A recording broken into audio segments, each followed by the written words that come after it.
The hospital called me late at night and said my name. I thought they had the wrong number. I was an old woman living alone. Then they asked me about a child I was told never existed. A secret hidden for decades. In seconds, my past was rewritten. Everything I believed about motherhood changed forever. Some truths don't fade, they wait. Watch till the end, the truth will break your heart. My name is Eleanor Hayes, and I'm 82 years old. Most folks around Concord, New Hampshire just call me Ellie. I've lived in the same little red brick ranch house on Maple Street since Tom and I bought it back in 1968. It's paid off now, of course. Has been for decades. The mortgage was the least of my worries. These days, the house feels bigger than it is. Too many empty rooms. Tom passed in '89. Heart attack, quick and cruel. No kids to fill the silence. No grandbabies running through the halls. Just me, my arthritis, and a cat named Mister who showed up on the porch 10 years ago and never left. Nights are the hardest. The quiet presses in like a heavy blanket. You hear every little sound. The furnace kicking on, the wind rattling the old storm windows, the ice maker dropping cubes in the kitchen like tiny gunshots. I keep the TV on low sometimes, just for company. Usually it's one of those late-night infomercials or reruns of Murder, She Wrote. Angela Lansbury's voice is comforting somehow, like she's sitting in the living room with me, solving crimes over tea. It was a Tuesday, December 12th to be exact. I remember because I'd just finished addressing my Christmas cards, 23 of them, down from 50 a decade ago. I'd sealed the last envelope, stuck on a forever stamp with a poinsettia design, and set them by the door for Linda next door to pick up when she took me to the post office tomorrow. The clock on the mantel said 11:07 p.m. I was already in my nightgown, flannel, pale blue with tiny roses, and my old pink robe that Tom gave me the Christmas before he died. I'd turned off most of the lights, leaving just the lamp by my recliner glowing soft yellow. Mister was curled on the footstool, purring like a small engine. That's when the phone rang. Not my cell phone, the one my granddaughter by marriage insisted I carry for emergencies. That thing stays in my purse, turned off half the time because I can never remember how to charge it. No, this was the landline, the old rotary phone on the little oak table by the sofa, cream-colored with a coiled cord long enough to reach the kitchen if I wanted to talk while I made tea. I've had that phone since 1975. It still works better than any of those newfangled cordless ones that lose signal every 5 minutes. The ring was loud in the quiet house, sharp, insistent. I froze. Nobody calls me this late. Not anymore. My doctor's office closes at 5. Linda goes to bed at 9. The only people who ever ring after 10 are telemarketers from India or wrong numbers looking for someone named Maria. It rang again, and again. By the fourth ring, curiosity won over caution. I shuffled over in my slippers, the ones with the worn soles, and picked up the heavy receiver. Hello? My voice came out croaky. I cleared my throat. Mrs. Eleanor Hayes? A woman. Calm, professional. Youngish, maybe 30s or 40s. There was something in her tone, careful, like she was reading from a script but didn't want it to sound like it. Yes, this is she. I sat down on the edge of the sofa, clutching the phone cord in my free hand. This is St. Mary's Hospital in Boston. I'm calling from the emergency department. My heart gave a little stutter. Hospitals don't call at 11 at night with good news. I'm sorry to disturb you so late, ma'am, but we have a patient who was admitted earlier this evening. She listed you as her next of kin. I actually laughed, a short, dry bark that surprised even me. Oh, honey, I said, shaking my head, even though she couldn't see it. You've definitely got the wrong Eleanor Hayes. I don't have any next of kin. My husband passed 36 years ago, and we never had children. It's just me. There was a pause. Not a short one, long enough that I heard papers rustling on her end, a muffled conversation with someone else. Then she came back, softer now. Ma'am, the patient's name is Rebecca Lynn Carter. She's 48 years old. She was brought in by ambulance. Severe abdominal pain, jaundice, possible liver failure. She's conscious and has been asking for you specifically. She says, another pause. She says you're her mother. The room spun. I gripped the arm of the sofa so hard, my knuckles ached. Mister lifted his head and stared at me with those yellow eyes, like he knew something was very wrong. That's impossible, I whispered. My mouth had gone dry. There must be a mistake. I understand this is a shock, the nurse said gently, but she was very clear. Eleanor Hayes of Maple Street, New Hampshire. She gave you your phone number. She said it's unlisted, but she's had it memorized for years. Memorized. 48 years old. Carter. The name hit me like a fist to the chest. Daniel Carter, 1977, St. Mary's Hospital. The nurse was still talking, something about Rebecca's condition being serious, that she was stable for now, but they needed family to make decisions soon. But the words blurred together. All I could hear was my own heartbeat thundering in my ears, because deep down, in a place I'd locked away and thrown away the key, I knew. I knew this wasn't a mistake. I knew Rebecca Lynn Carter was real, and I knew, God help me, that 48 years ago, they told me my baby girl had died. After that phone call, I didn't sleep a wink. I sat in my recliner until dawn, the lamp still burning, Mister curled up on my lap like he knew I needed the warmth. My mind kept spinning back, way back to 1977. I was 24 then, young, foolish, and so scared I could barely breathe most days. I grew up in a little town called Barr, Vermont. Granite quarries, church every Sunday, everybody knowing everybody else's business. My folks, Marie and Walter Whitcomb, were good people in their way. Hardworking, Dad drove a delivery truck for the quarry, Mom took in sewing to make ends meet. They raised me strict Catholic. Mass, confession, no questions asked. Birth control was a sin. Abortion was unthinkable. And getting pregnant outside of marriage? That was the kind of shame that could bury a family. I left Barr the minute I turned 18, headed to Boston for nursing school. I wanted out of that small town, out of the expectations.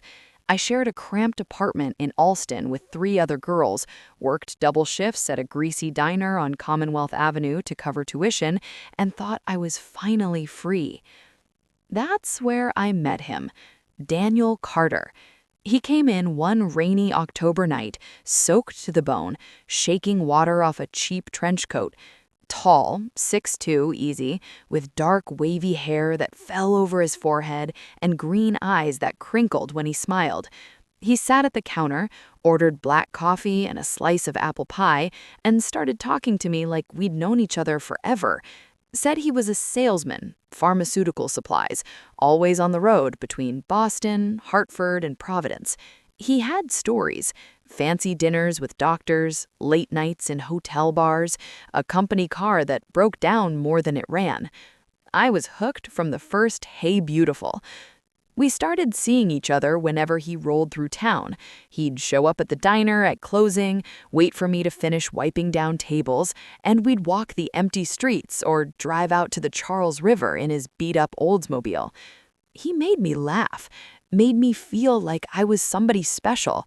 We'd park under the streetlights, windows fogged up, listening to WBZ on the radio, Boston's playing the Yankees or Fleetwood Mac singing about dreams and thunder. It happened fast, too fast. By January, I'd missed 2 periods. When I told him, sitting in that same Oldsmobile outside the diner, he went quiet, real quiet, stared straight ahead at the falling snow. "We'll figure it out," he said finally, but his voice sounded different, smaller. 2 days later, he was gone. No note at the diner, no call. The number he'd given me rang to some motel in Worcester that said he'd checked out. I waited weeks, telling myself he'd come back. He never did. I hid it as long as I could. Empire waist blouses, big sweaters, even when the spring turned warm. Told my roommates I was just putting on weight from late-night studying. But by June, there was no hiding the swell under my uniform. I couldn't go home. Not like that. Mom would have cried for days. Dad would have looked at me like I'd murdered somebody. So I kept working, kept going to classes when I could, and saved every nickel for what came next. The pains started in a humid night in early August. I was alone in the apartment. The other girls were out.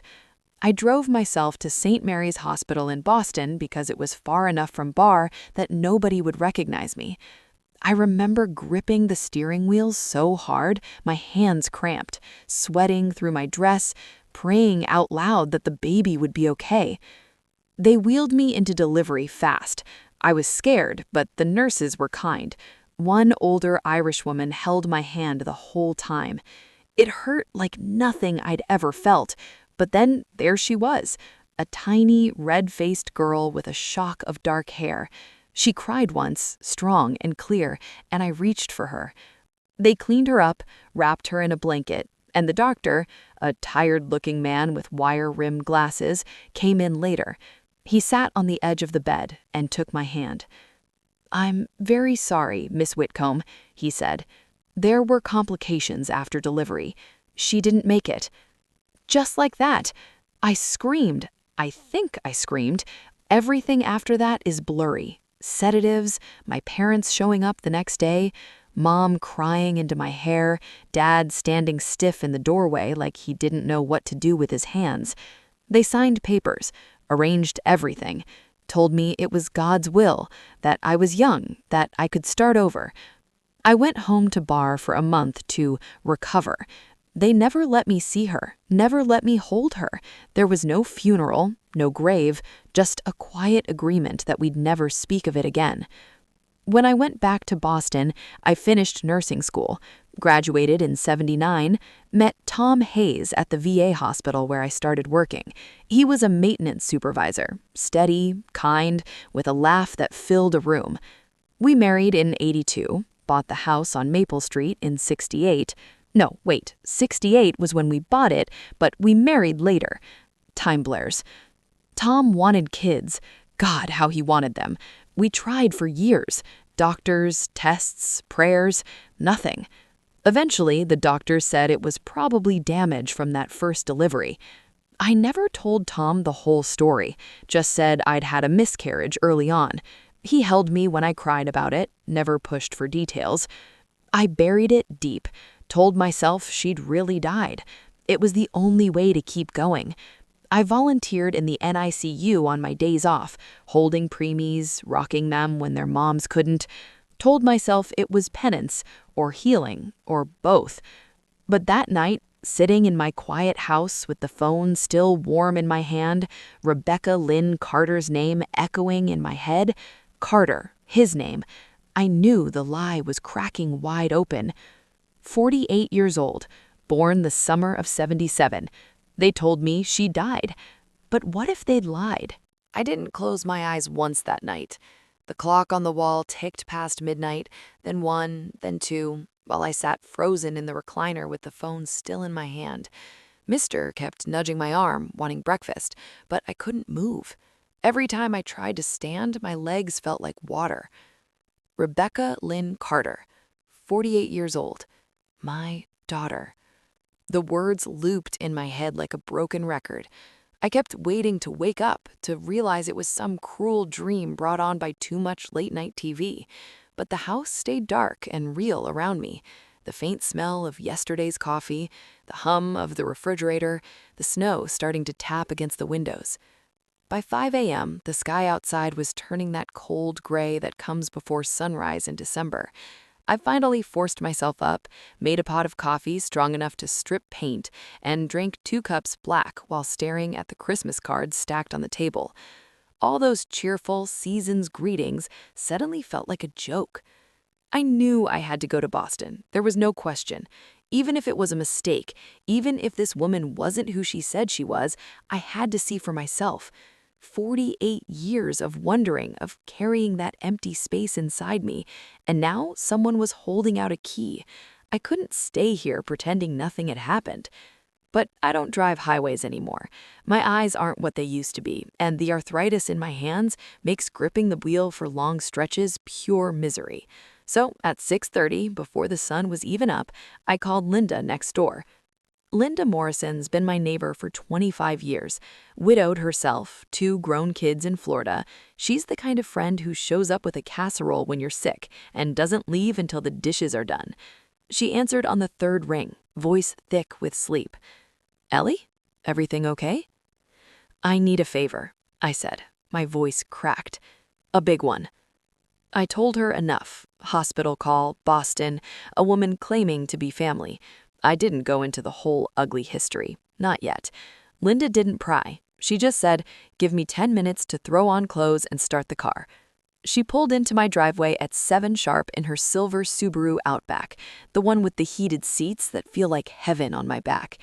She'd even brought a thermos of fresh coffee and a couple of her homemade blueberry muffins wrapped in foil. "You don't have to feed me, you know," I said as I climbed in, bundling my coat around me. "Hush," she replied, handing me a muffin. "Road trips require provisions." We headed south on I-93 as the sun came up weak and pale behind the clouds.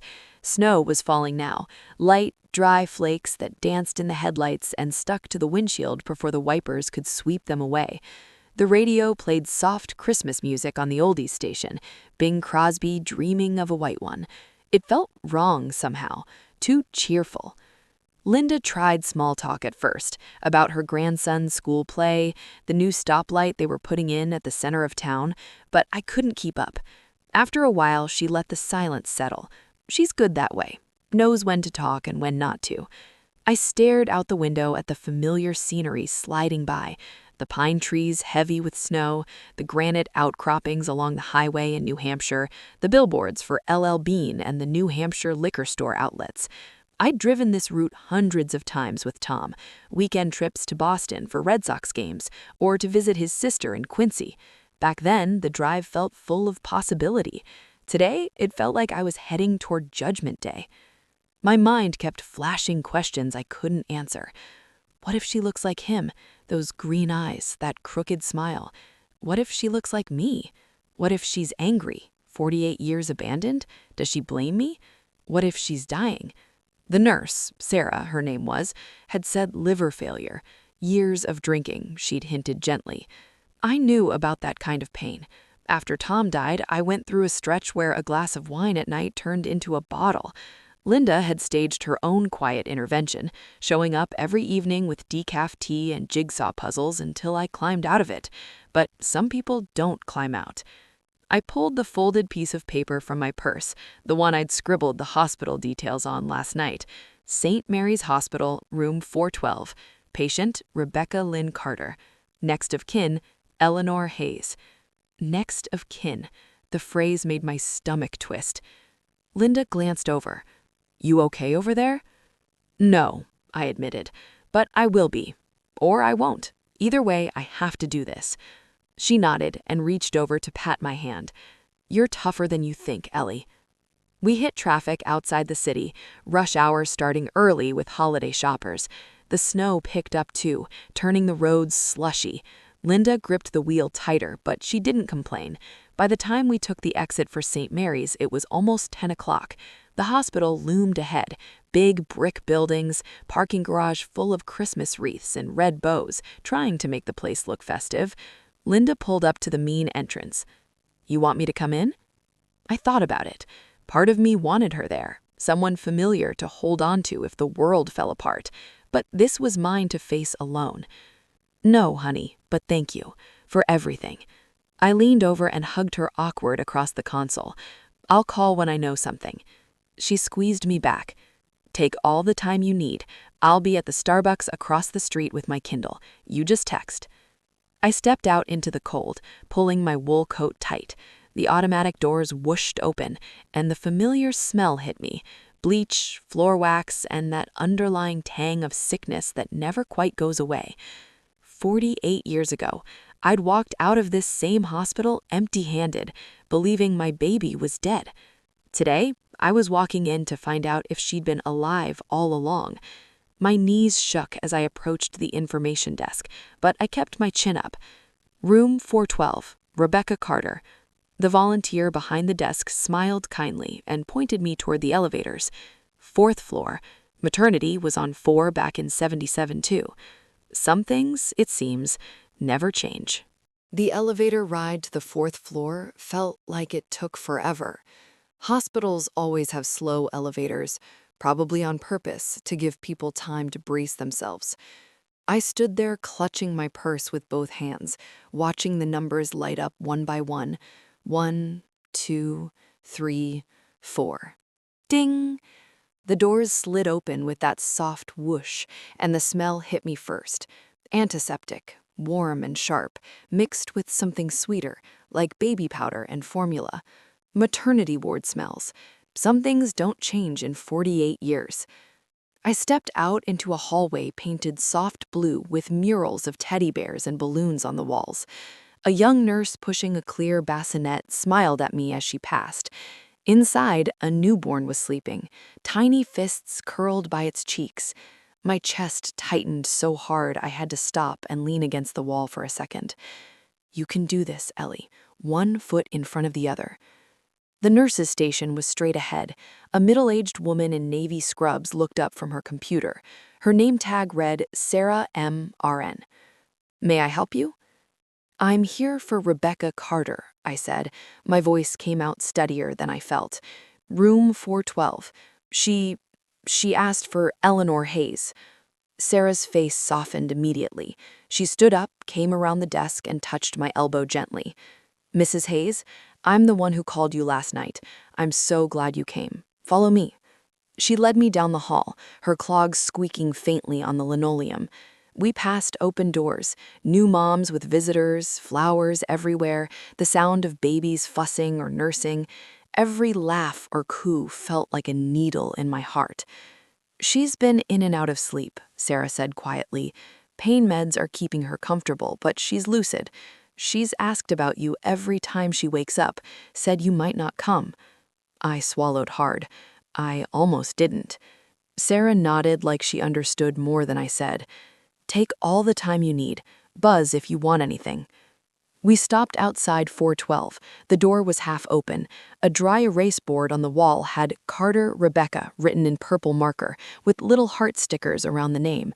Sarah gave my arm a gentle squeeze. "I'll be right down the hall." Then she left me there.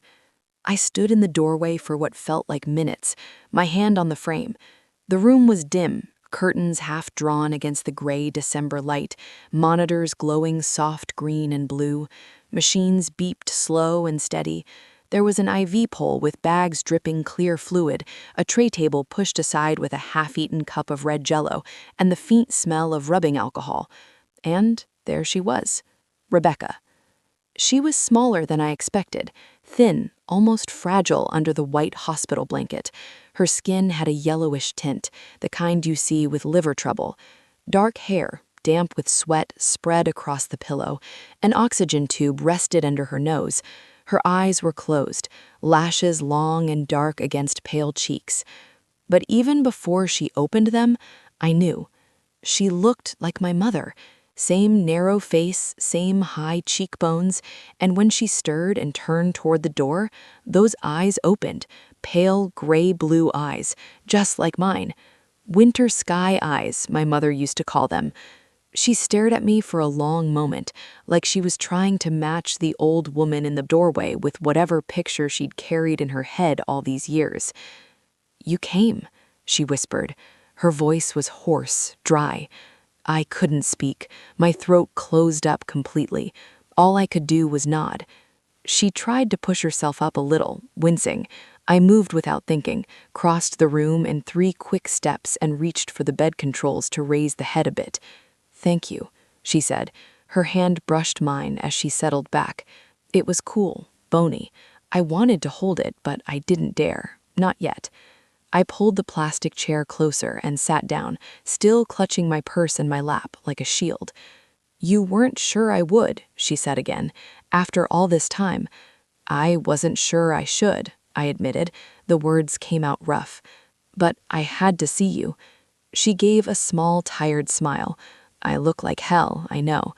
You look like my daughter, I said before I could stop myself. Her eyes filled instantly. She turned her head toward the window, blinking hard. I'm sorry, I said quickly. I didn't mean to. No, she interrupted, looking back.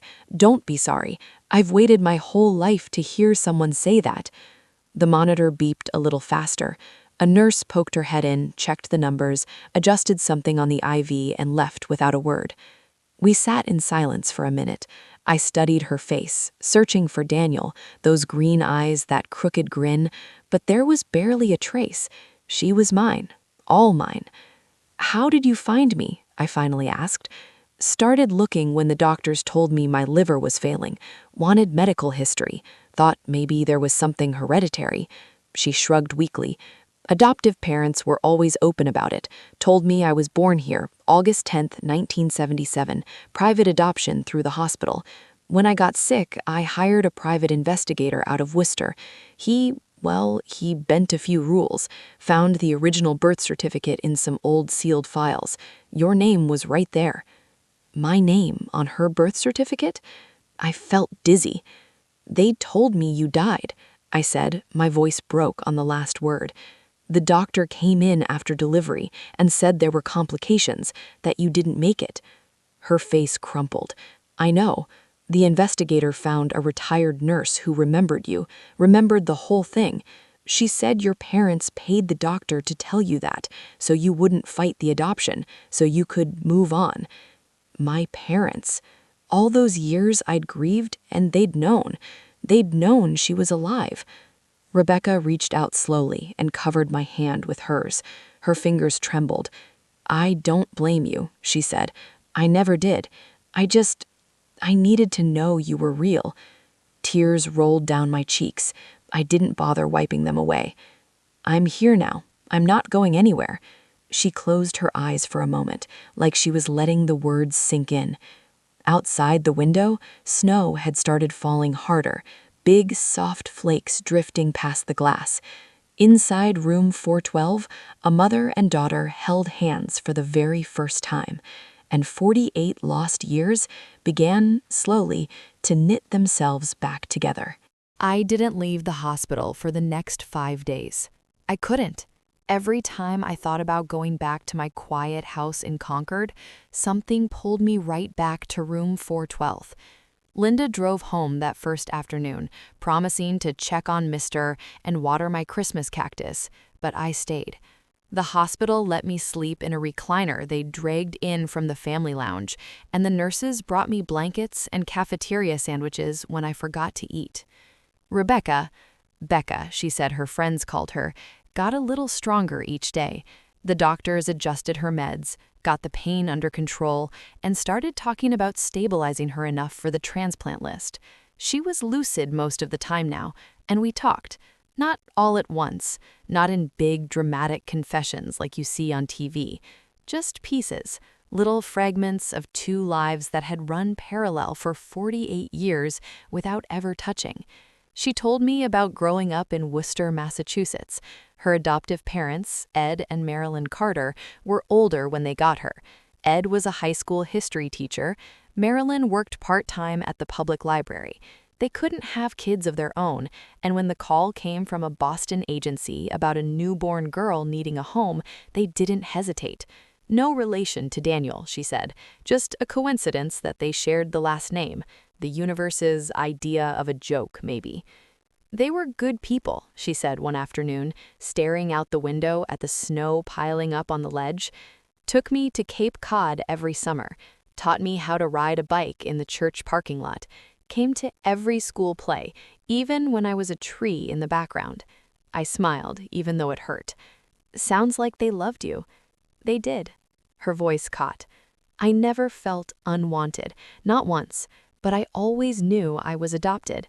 They were honest about it from the time I was little, showed me the papers when I was old enough, told me my birth mother was young, couldn't keep me, but wanted me to have a better life. I closed my eyes. Better life. That's what my parents had said too. She got married at 28 to a guy named Mark, mechanic, played in a garage band on weekends, thought it would last forever. Didn't. He drank, She started drinking with him. When the marriage blew up after 7 years, she kept drinking without him, lost jobs, lost apartments, spent a couple years bouncing between friends' couches and cheap motels off Route 9. I hit bottom about 5 years ago, she said quietly. Liver started acting up then. Doctors told me to quit or die. I quit for a while, relapsed, quit again. This time it's too late for just quitting. I reached for her hand. She let me take it. That's when I started looking for you, she went on. Not to blame you, not even to ask for anything, just needed to know who I came from. Needed medical history, yeah, but mostly I needed to know you were out there, that I wasn't some mistake nobody wanted. You were never a mistake, I said fiercely. Never. She looked at me then, eyes shiny. I believe you. On the third day, she told me about the private investigator. Older guy named Frank Russo, retired Worcester PD, did adoption searches on the side. She'd saved up for a year to hire him. He started with the adoption papers her parents had, date of birth, hospital, the name of the agency that handled it. The agency had closed in the 90s, records scattered. But Frank knew people, called in favors, found a woman who'd worked admin at St. Mary's back in the 70s. That woman remembered a sealed file from August 1977. Remembered because the doctor involved, Dr. Harlan, had been nervous about it, paid her extra to keep it locked away. Frank greased a few more palms, got access to the original birth certificate in a dusty box in the hospital basement. My name was right there in black and white. Eleanor Marie Whitcomb, age 24. Father, Daniel James Carter. And then the real knife twist. Frank tracked down a private maternity nurse, Eileen O'Connor, living in Quincy now, 87 years old and sharp as a tack. Eileen remembered me, remembered the healthy baby girl with the strong cry, remembered my parents showing up the next day, checkbook in hand, remembered Dr. Harlan telling me the baby had died while my mother held me and whispered that it was for the best. They wanted you to have a clean start, Eileen had told Frank, voice shaking even 48 years later. Becca repeated Eileen's words to me softly, like she was handling something fragile. I sat there stunned, pieces clicking into place I'd never let myself see before. My parents, strict, God-fearing people who loved me in their rigid way, decided my life for me, decided shame was worse than grief, decided a lie was kinder than the truth. I thought of all the years I'd spent blaming myself, believing I'd somehow caused her death, volunteering in the NICU to hold other people's babies because I couldn't hold mine. I hated them for a long time, I said finally, when I was younger, for forcing me to give you up. But I thought you were gone, dead. If I'd known... My voice broke. Becca squeezed my hand. You would have fought. I would have fought, I whispered, with everything I had. We sat quiet after that. Snow kept falling outside, muffling the city sounds. A nurse came in to check vitals, smiled at us holding hands, and slipped out again. Later that evening, Becca slept, and I stared at her face in the dim light. The shape of her nose, the way her eyebrows arched, mine. Her stubborn chin, my mother's. All the little echoes I'd never gotten to watch grow. 48 years stolen. But we had now, and maybe, God willing, we'd have tomorrow too. Those first few days in room 412 blurred together into a strange new rhythm. Mornings started with nurses drawing blood, checking vitals, adjusting IVs. Afternoons were quieter, sunlight slanting through the half-open blinds, the distant cry of newborns down the hall, the soft hum of monitors that became almost comforting after a while. I barely left Becca's side. The recliner they'd brought in for me turned into my bed, my coat folded over the arm like a blanket. I lived on cafeteria coffee and whatever sandwiches the nurses smuggled in when they saw I hadn't eaten. We didn't rush the big conversations. Maybe we were both afraid that if we pushed too hard, the fragile thing growing between us would shatter. Instead, we talked about small things first, safe things. She liked her coffee with too much cream and one sugar. I drank mine black. She'd always hated peas, but loved mashed potatoes with gravy. I told her I made the best mashed potatoes in Concord. Real butter, a splash of milk, salt and pepper, just right. She laughed at that, a rusty sound that got stronger every day. One afternoon, she asked about Tom. "Tell me about him," she said, propped up on pillows, a little color back in her cheeks from a new medication. "Your husband." I pulled out my purse and showed her the one photo I always carry. Our wedding day, 1982. Me in a simple lace dress from Filene's basement, Tom in a rented tux that was a touch too big in the shoulders. We were standing on the steps of the Congregational Church in Concord, both of us grinning like fools. "He was a good man," I said, "steady. Worked maintenance at the VA hospital where I nursed. Could fix anything. Plumbing, electrical, even the old rotary phone when it acted up. Loved the Red Sox, hated the Yankees. Took me fishing up at Lake Winnipesaukee every summer, even though I never caught anything but sunburn." Becca studied the photo closely. "He looks kind," she said. "He was. Never raised his voice, never pushed me to talk about things I didn't want to. When we couldn't have kids, he just said, 'It's you and me, Ellie. That's enough.'" My throat tightened. "But I think he would have loved you something fierce." She handed the photo back carefully. "Do you think he knew? About me?" I shook my head. I only told him I'd had a miscarriage early on, before we met. He held me when I cried about it sometimes, but I never told him the whole truth. Couldn't. It hurt too much. We let that sit for a minute. Then she told me more about her life. No kids, Mark hadn't wanted them, and after the divorce, it never happened. A string of jobs, waitressing, retail, a few years as a medical receptionist until the drinking got bad.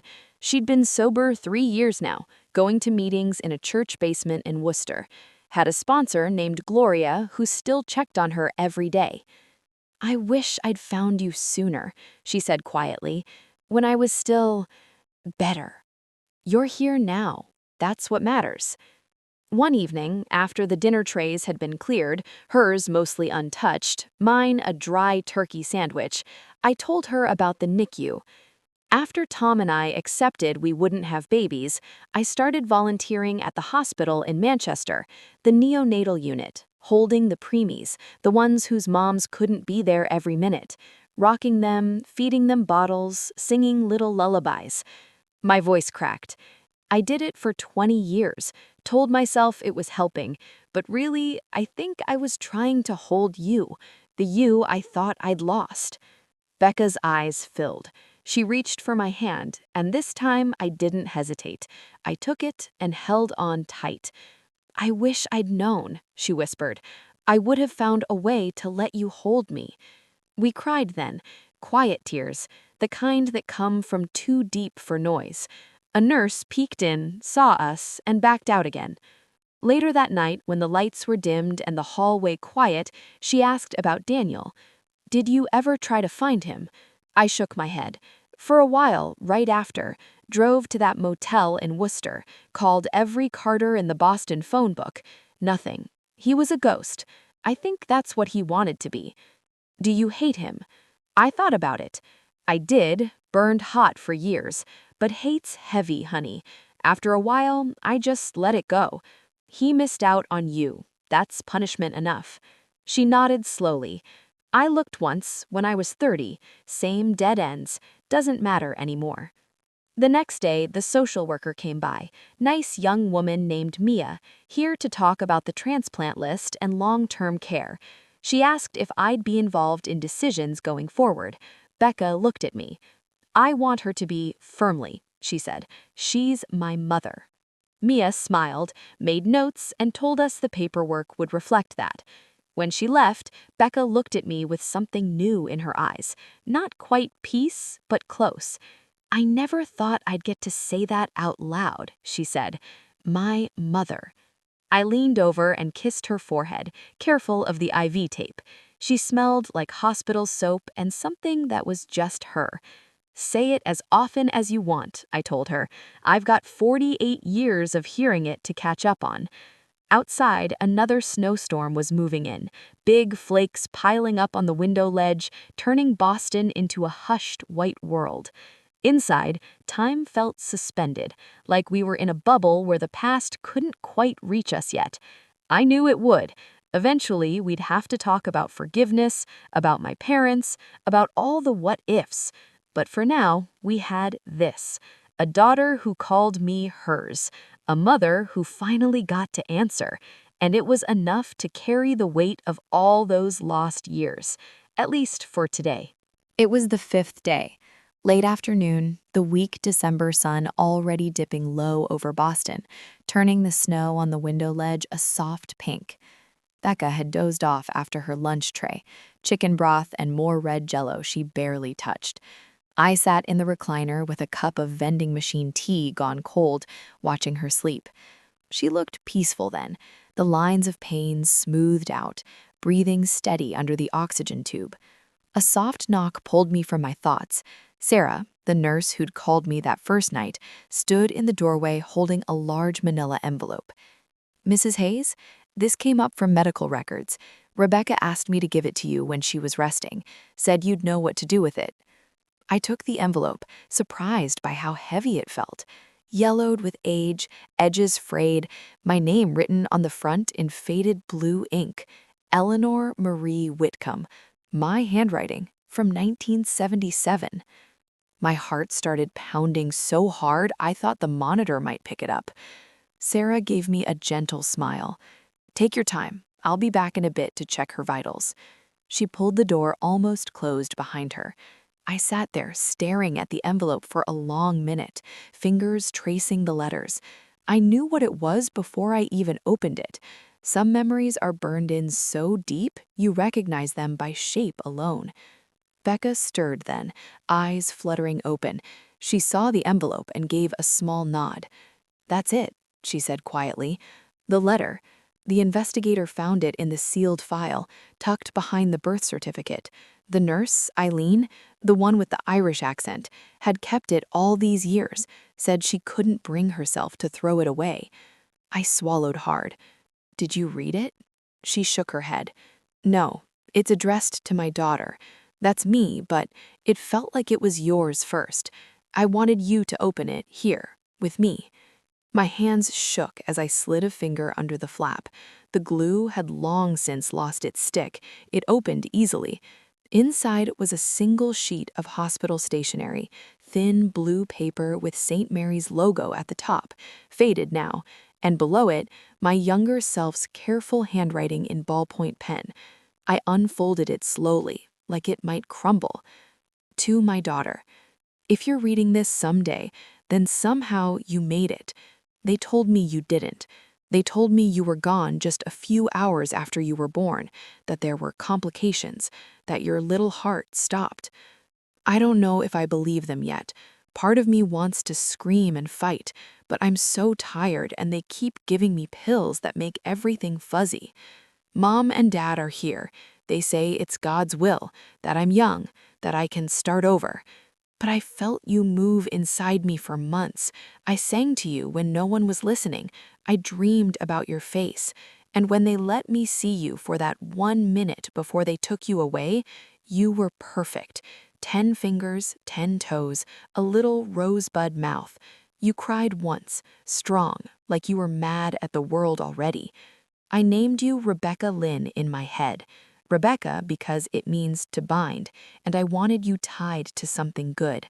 Lynn after my grandmother, who always smelled like lavender and told me I could be anything. I'm writing this because the nurse, Eileen, the kind one with the Irish accent, said she'd keep it with your records, just in case. She promised. If you're reading this, know that I loved you from the first moment the test turned pink. I would have kept you if they'd let me.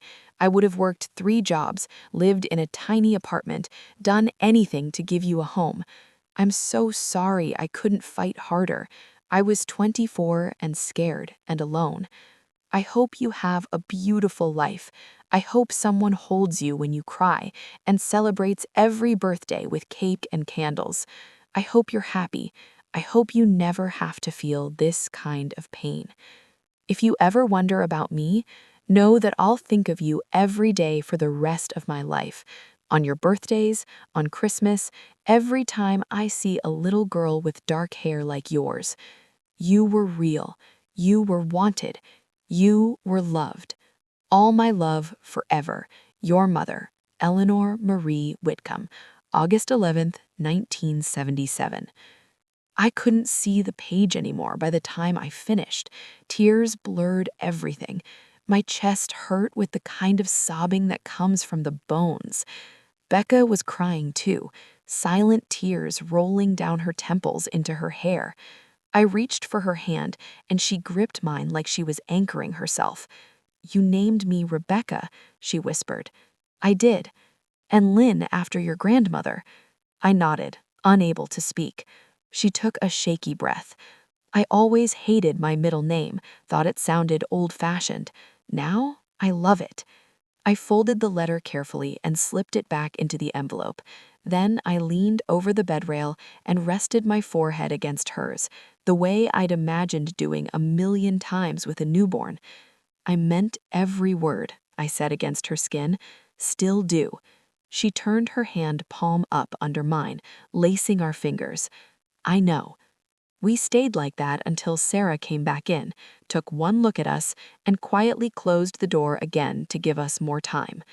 Later, when the sky outside had gone dark and the hospital lights hummed soft yellow, Becca asked me to read it again, so I did, out loud this time.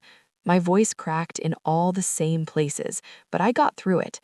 When I finished, she was quiet for a long time. Then she said, "I wish I could have written back." "You can," I told her, "anytime you want. We've got paper. We've got years." She smiled then, small, tired, but real. "Years," she repeated, like she was tasting the word. Outside, snow kept falling, blanketing the city in quiet forgiveness. Inside room 412, a letter written 48 years ago finally found its way home. And two women, one who'd carried the grief, one who'd carried the questions, started writing. It was one of those nor'easter nights that make New England feel like the edge of the world. The snow had been coming down hard since noon, big, wet flakes that stuck to everything and turned the streets of Boston into a slushy mess. From the fourth-floor window of room 412, the city lights looked blurred and soft, like someone had smudged them with a thumb. The wind howled around the building, rattling the old panes every now and then. Becca was having a better evening. The doctors had tweaked her pain meds again, and for the first time in days, she'd eaten most of her dinner, mashed potatoes and a little turkey from the early Christmas meal the cafeteria sent up. She even managed half a cup of decaf coffee I'd smuggled in from the family lounge. Color had come back to her cheeks, and her eyes were brighter.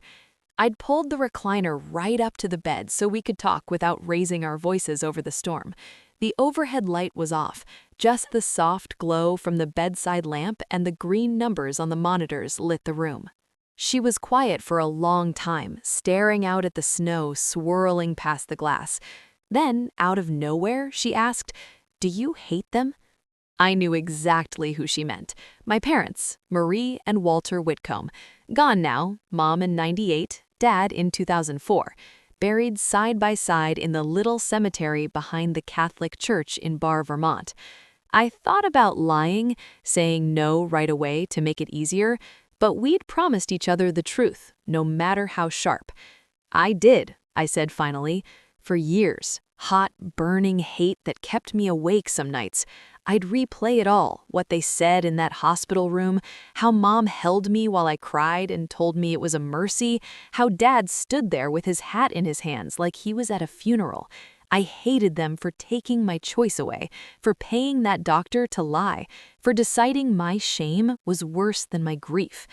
Becca listened without interrupting, her hand resting lightly on mine. I went on. "But hate like that, it eats you alive. It's heavy. After Tom died, I carried it around like a stone in my chest.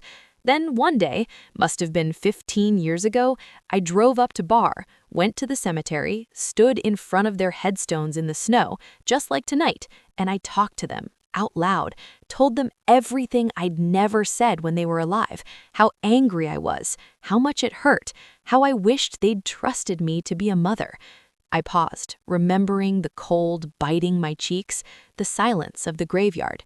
And then I forgave them. Becca's eyes widened a little. Just like that? I shook my head. No, not just like that. It took time, but standing there, I realized something.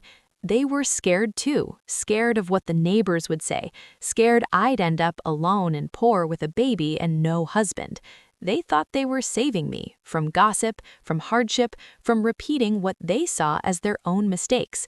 They were wrong, terrible wrong, but they did it out of a kind of love. Twisted, old-fashioned, controlling love, but love all the same. She was quiet again, tracing circles on the blanket with her finger. Do you think I should forgive them? I mean, they took my mother from me before I even knew her. The question hung in the air like the snow outside, thick, heavy, waiting to settle. I can't tell you what to feel, honey. That's yours to carry or let go. But I'll tell you what I've learned at 82. Holding on to anger at people who are gone, it doesn't hurt them. It only hurts you. And you've got enough hurt already. She nodded slowly, eyes shiny. I don't want to carry it forever, she whispered. I want room for us. My heart swelled so big, I thought it might burst. Then don't, I said. Let it go when you're ready, or let it sit there until it gets smaller on its own. Either way, I'm right here. We sat in silence after that, listening to the storm. A nurse came in to check Becca's IV, smiled at us, and dimmed the lamp even lower on her way out. Later, when Becca was dozing again, I thought about forgiveness some more.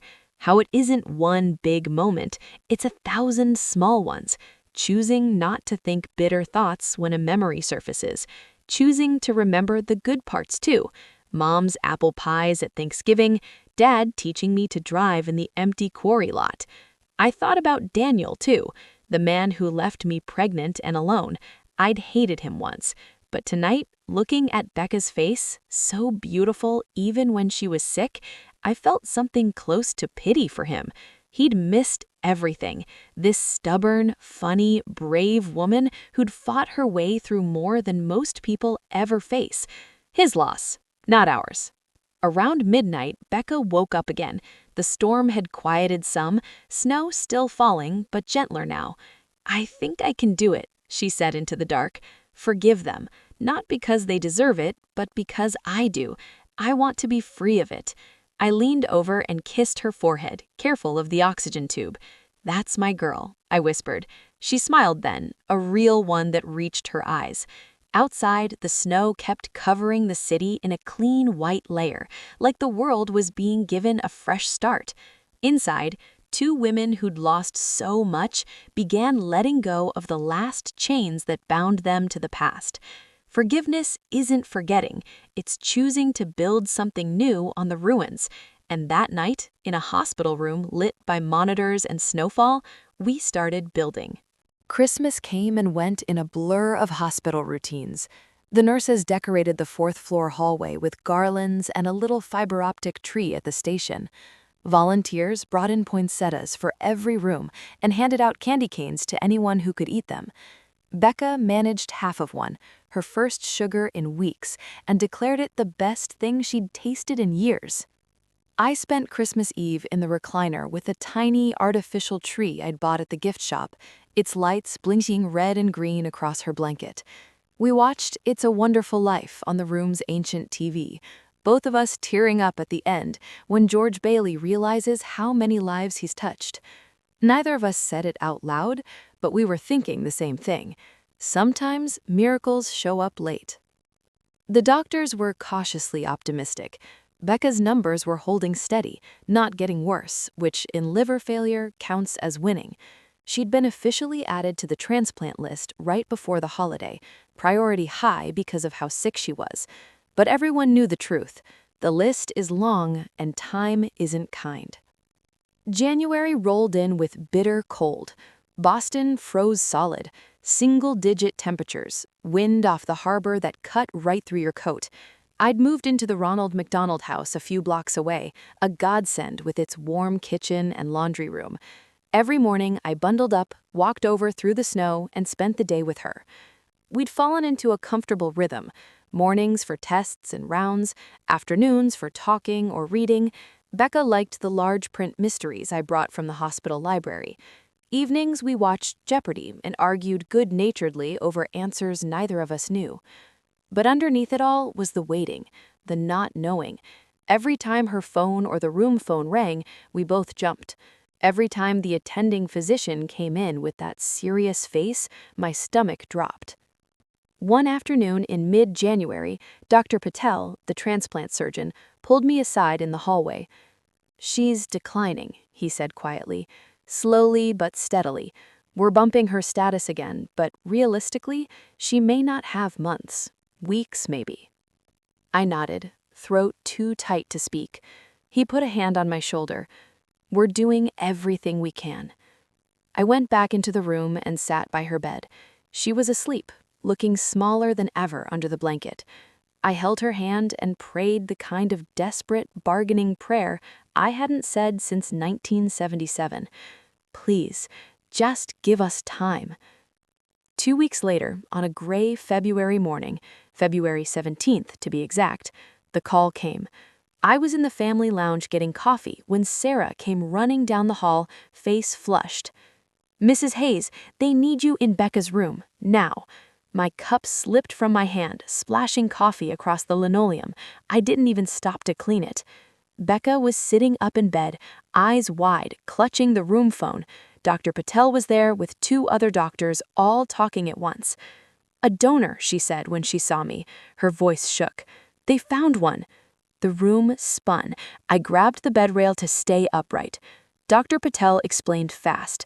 A 28-year-old man in Portland, Maine, car accident on black ice the night before, brain dead, family consented to donation, blood type match, size match, liver healthy. They were flying it down by helicopter as we spoke.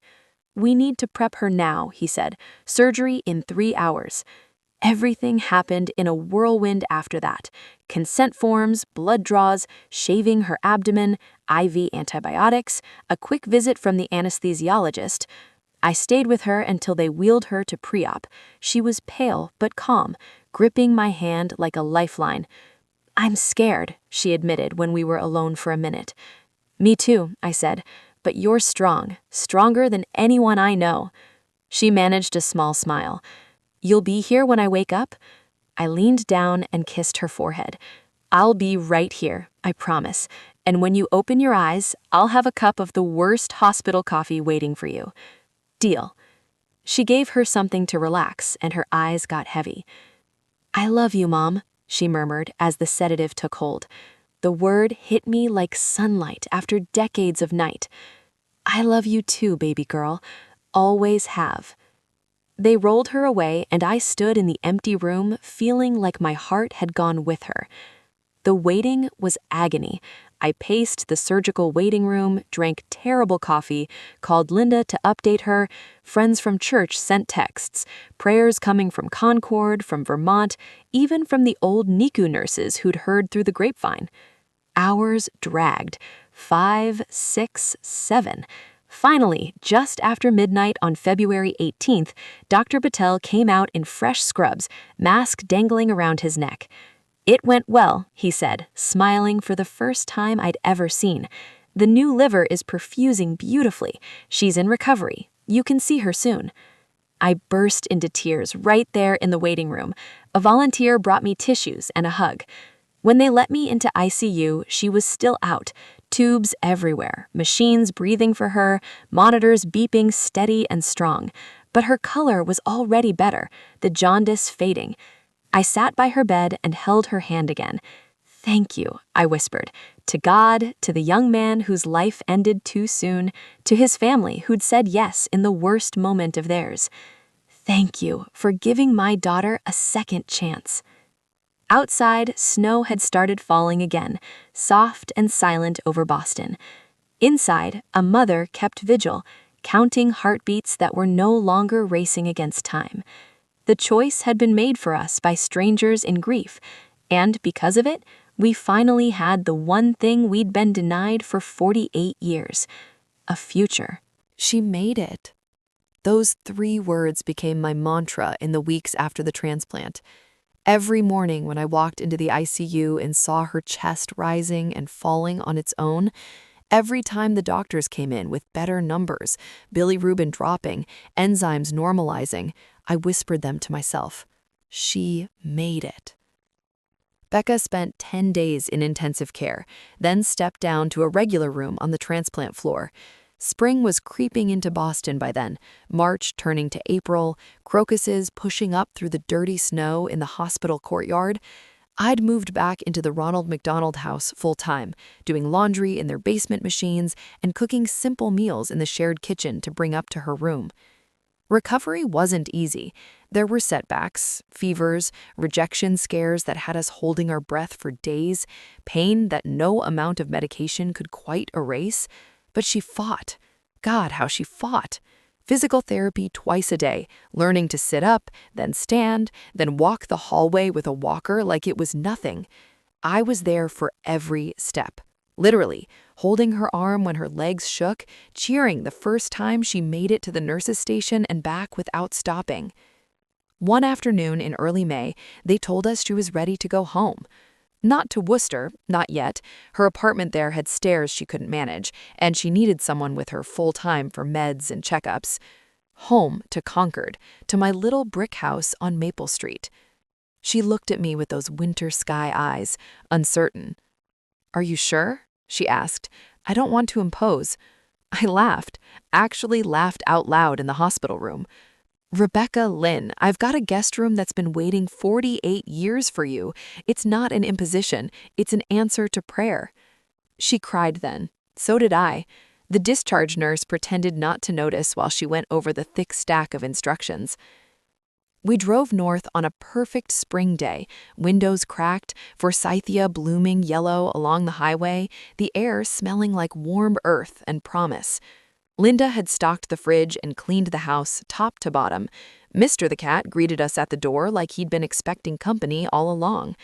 I'd turned the back bedroom into hers, new sheets in soft blue, a quilt my mother had made decades ago folded at the foot of the bed, photos on the dresser, one of Tom and me on our 30th anniversary, another of my parents when they were young, and the new one, us at the hospital the day she was discharged, both of us pale and thin, but smiling like we couldn't believe it was real. Recovery at home was slower, quieter. Mornings on the porch with coffee, watching the neighborhood kids ride bikes. Afternoons napping in the recliner while I gardened, pulling weeds, planting impatiens in the window boxes like I did every year. Evenings we cooked together when she had the energy, simple things like grilled cheese and tomato soup, or my famous mashed potatoes that lived up to the hype. She started calling me Mom, not every time. At first it slipped out accidentally, "Mom, can you pass the salt?" And she'd freeze, cheeks red. I'd just smile and hand it over. After a while, it stuck. Mom when she was tired, Mom when she needed help with her pills, Mom when we laughed at something stupid on TV. One June evening, we sat in the living room after supper. The windows were open, crickets starting their nightly chorus. She was on the couch with her feet up, hair growing back thicker and darker, strength coming back day by day. I was in my chair knitting a scarf I'd never finish. She looked around the room, bookshelves full of Tom's old westerns and my nursing journals, the mantel with our wedding photo, and the new one of us the day she was discharged, both of us pale and thin, but smiling like we couldn't believe it was real. "This feels like home," she said softly. I set my knitting down. "It is home, yours as much as mine." She nodded, eyes shiny. "I keep waking up, like the last 6 months were a dream." Not a dream, a long overdue reality. We hung more pictures as the summer went on. One from the Cape Cod trip we took in July, her first vacation in years. Just the two of us in a little cottage Linda's sister rented us. Becca standing in the surf, laughing as the waves hit her knees. Another from the county fair in August, both of us with ice cream cones, faces sunburned and happy. Some nights I still wake up reaching for a baby that isn't there. Old habits die hard. But now, when the panic hits, I pad down the hall to her room and listen at the door, hear her breathing, deep, steady, alive. Sometimes I peek in. She sleeps on her side, one hand under her cheek, just like she must have been as a child I never got to watch. Motherhood isn't what I thought it would be back in 1977. It's not diapers and midnight feedings, first steps and scraped knees, school plays and graduation. It's not the perfect Hallmark card version I grieved for all those years. It's showing up 48 years late with a heart full of apologies and arms wide open. It's learning your daughter's favorite tea and how she takes her eggs.